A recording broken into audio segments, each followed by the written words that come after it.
अस्सलाम वालेकुम स्टूडेंट्स, आज हमारा लेक्चर नंबर 49 है। आज के लेक्चर में हमने चैप्टर नंबर 12 की एक्सरसाइज सॉल्व करनी है। लास्ट लेक्चर में हमने पार्ट 3 का क्वेश्चन नंबर 1, 2 और 3 सॉल्व किया था।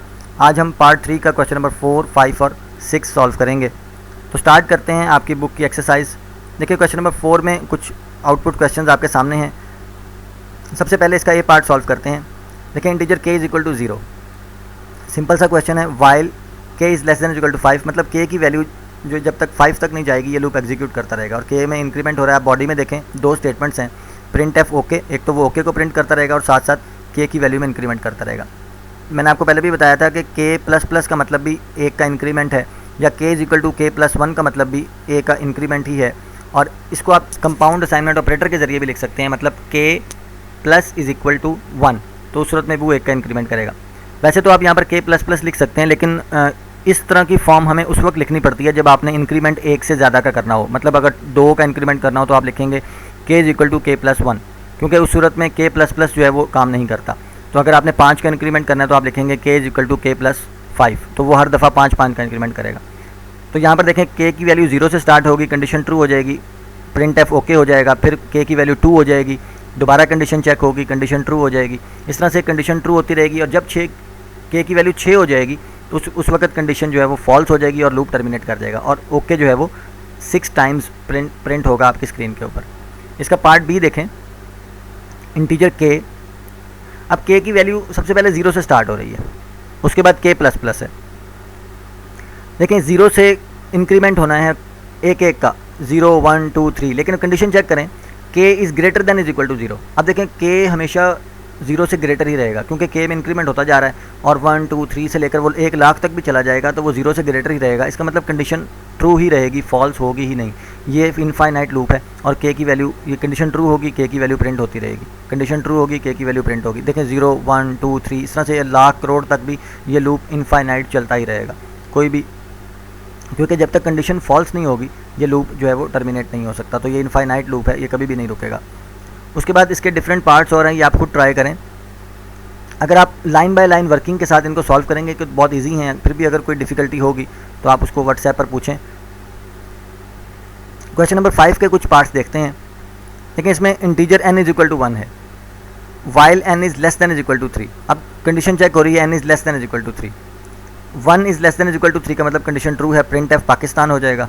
n is equal to n plus 1, मतलब एक का इंक्रीमेंट होगा, अब n की वैल्यू 2 हो जाएगी, ऊपर जाएगा। 2 is less than is equal to 3, condition दोबारा ट्रू हो गई, फिर बॉडी में आ जाएगा, पाकिस्तान प्रिंट होगा, और फिर n is equal to n plus 1 होगा, n की वैल्यू 3 हो जाएगी। अब 3 के साथ भी कंडीशन ट्रू होगी, पाकिस्तान फिर प्रिंट होगा तीसरी दफ़ा।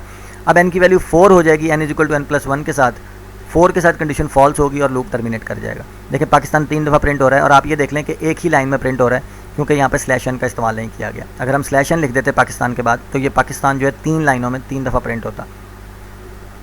उसके बाद ये देखें, integer number is equal to 1, number is equal to 1, number एक वेरिएबल, काउंटर वेरिएबल है, इसको 1 से स्टार्ट किया, condition while number is less than is equal to 1, condition लगी, और बॉडी के अंदर दो स्टेटमेंट्स हैं, एक तो number is equal to number ये है, और एक नंबर प्लस प्लस यानी कि इंक्रीमेंट किया गया है।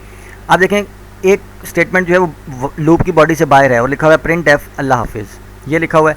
अब इसमें while number is less then, हम जब कंडीशन चेक करेंगे, आप देखें नंबर की इनिशियल वैल्यू 1 है, अब 1 के साथ कंडीशन चेक करें, 1 is less than 1, condition false हो रही है। इसका मतलब पहली दफ़ा ही कंडीशन फॉल्स हो गई है, तो लूप की बॉडी एग्जीक्यूट नहीं करेगी और लूप पहली दफ़ा से ही टर्मिनेट हो जाएगा और लूप की बॉडी से बाहर आएगा। लूप की बॉडी के बाहर स्टेटमेंट है प्रिंट एफ अल्लाह हाफिज़, तो देखें आंसर में अल्लाह हाफिज़ जो है वो प्रिंट हो जाएगा।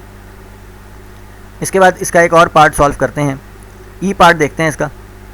For loop i is equal to 2 है, i is less than is equal to 10 है, और i is equal to i plus 2 है। देखें, ये 2 का इंक्रीमेंट हो रहा है यार।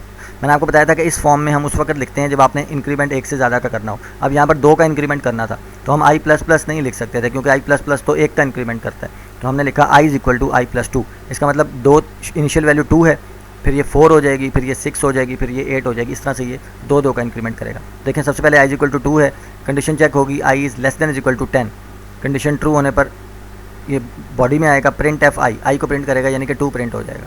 फिर उसके बाद यहाँ इंक्रीमेंट की तरफ जाएगा तो 2 का इंक्रीमेंट, i की वैल्यू 4 हो जाएगी, 4 के साथ कंडीशन चेक होगी, कंडीशन ट्रू है, i प्रिंट हो जाएगा 4, उसके बाद 6 हो जाएगी। इस तरह ये 10 तक देखें, अगर जब आई की वैल्यू 10 हो जाएगी तो 10 is less than equal to 10, condition फिर ट्रू हो जाएगी और 10 प्रिंट हो जाएगा। लेकिन 10 के बाद जब आई की वैल्यू 12 हो जाएगी तो 12 के साथ कंडीशन फॉल्स हो जाएगी और लूप टर्मिनेट कर जाएगा। इस तरह से ये इसकी आउटपुट इस तरह से आएगी।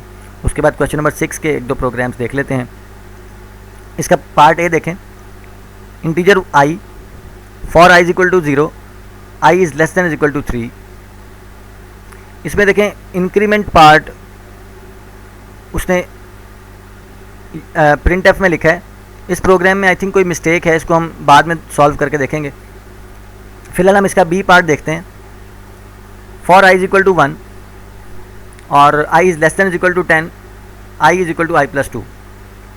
इस प्रोग्राम में थोड़ी सी लॉजिक बात ये है कि आप देखें इसमें लूप नीचे देखें, लूप के दो स्टेटमेंट्स हैं। अब आपने ये याद रखना है कि यहाँ पर लूप की बॉडी मेंशन नहीं है, तो इसका मतलब है कि लूप की बॉडी में सिर्फ एक ही स्टेटमेंट है और दूसरी स्टेटमेंट लूप की बॉडी का हिस्सा नहीं है। मैंने आपको बताया था कि जब ब्रैकेट्स नहीं लगाई जाती तो सिर्फ एक ही स्टेटमेंट होती है जो लूप की बॉडी का हिस्सा होती है।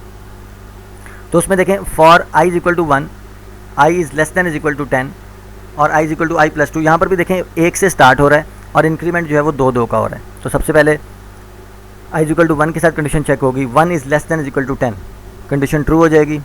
यहाँ पर आएगा प्रिंट एफ आई करेगा। अब आई प्रिंट होगा 1, देखें सबसे पहले 1 प्रिंट हो गया।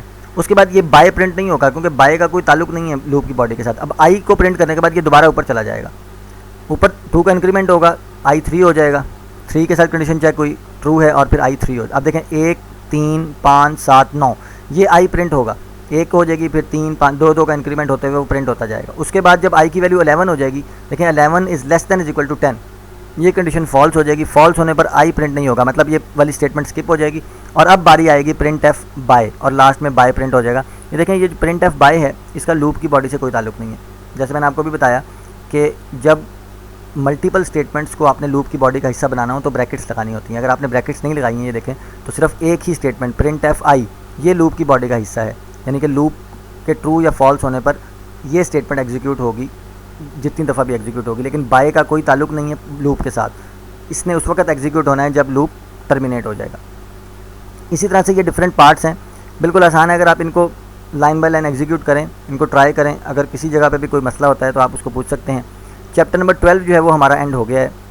ये एक प्रोग्राम है, इसका ए पार्ट, क्वेश्चन नंबर 6 का ए पार्ट, इसको एग्जीक्यूट करके देखेंगे। मैं आपको बताऊंगा अगर इसमें कोई प्रॉब्लम है या कोई एरर है इसमें, क्योंकि इंक्रीमेंट पार्ट इसने यहाँ पर फॉर लूप में नहीं लिखा, लेकिन हम इसको एग्जीक्यूट करके देखेंगे और इसको हम बाद में मैं आपको बताऊँगा कि ये किस तरह से सॉल्व होगा।